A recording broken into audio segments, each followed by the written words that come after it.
Hello! So, last video we went over the ivory, the crimson, and the iridescent radiolite samples and how to farm them most efficiently. That video will be down below.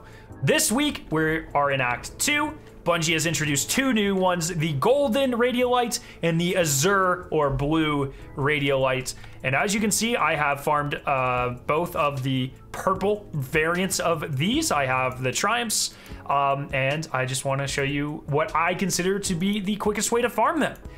So if you guys don't know, why do you want the rare version? These are just like the fish in Season of the Deep. You go around and you collect them. You'll see them in battlegrounds. You'll see little pods. And when you pick them up, they can drop any rarity from white, green, blue, or purple.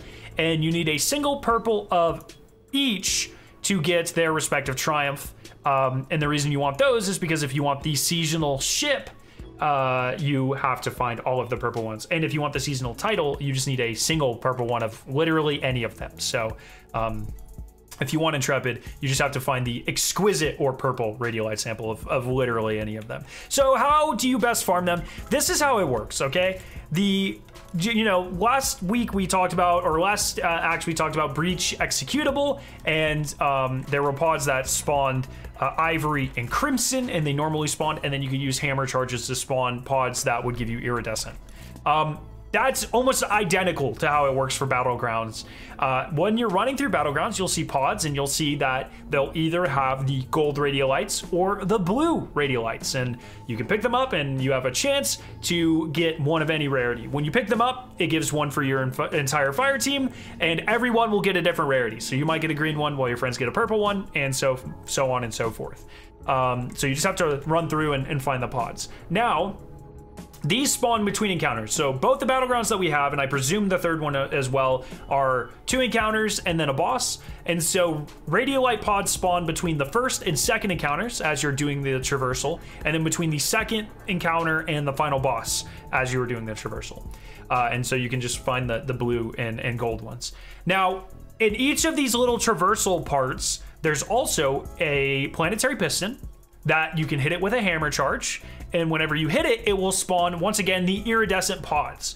Now, the interesting thing is these iridescent pods, you know they're iridescent because they'll have the iridescent radiolite in them, but when you pick them up, it can have any of the 5 available radiolites. So it's not guaranteed to be iridescent. It can also be ivory, it can also be crimson, it can also be golden, it can also be blue.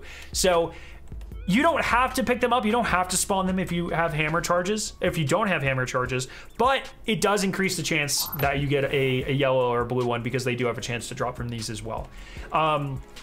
So the best way to farm is this week, whenever you farmed or you did your quest, you will get an upgraded like sample detector. So you can go here to make sure you have it. It's this blue one. So tuned radiolite sampler, and you can now hold 2,000 grams of sample. And what this means is there's actually a better way to farm now. With breach executable, it was like do a full one, turn everything in, do a full one, turn it in. Now that you can hold more, what I recommend doing is going through a battleground with a team, doing the first encounter, getting all of the radiolite, second encounter, getting all the radiolite, and then leave before you hit the boss. Once you get the last radiolite, fly back in. That's going to save you about 1/3 of the battleground. It's going to save you 3-4 minutes. And then you can just do 3 of these in a row because you get about 500-600 grams of radiolite if you're picking them all up with the hammer charges. So about 500 to 600 per run. You do 3 runs, and then you complete the 3rd one, and you bank them multiple times to get all your rewards, and then you do it again. That's going to be the most efficient way to farm these out. That's what I recommend. Try to have people in your fire team that have hammer charges, and you can spawn them for the chance. But the biggest chance, if you're just looking for yellow and blue, is going to be finding those designated pods on the ground. And they can spawn in those traversal sections as well. So that is going to be my advice. If you have any questions, let me know down below. And some people might be wondering, hey, if I go do a breach executable and I spawn iridescent pods using a planetary piston, can you get yellow and blues from those, even though yellow and blues don't spawn in breach executable? And the answer is yes. Anytime it seems you spawn those iridescent pods, no matter what activity they're in, they can be like literally any of the Radiolites you have available. There's also going to be 2 more. So I believe there's a green and like a silver or a purple one that are going to be coming presumably in Act 3. Probably from the exotic mission. I will have a video on those whenever they go live, but that's going to be the best way to farm these 2. If you have any questions, let me know down below, and have a fantastic day.